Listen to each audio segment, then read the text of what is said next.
ای وطن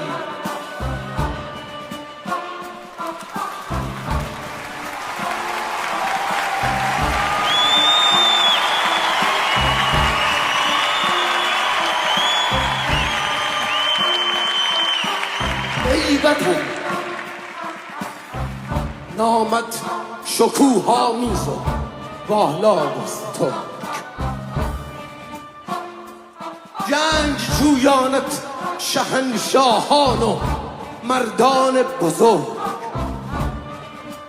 کوروشت بر قلب‌ها هموار رهبر بود و هست حضرت کوروش به زعم ما پیامبر بوده است.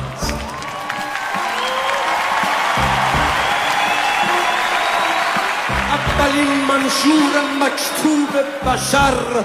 فرمان او ایزدان امشاس پندان جمله پشتیبان او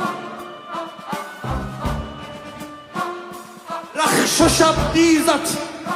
بلرزانند پشت عالمی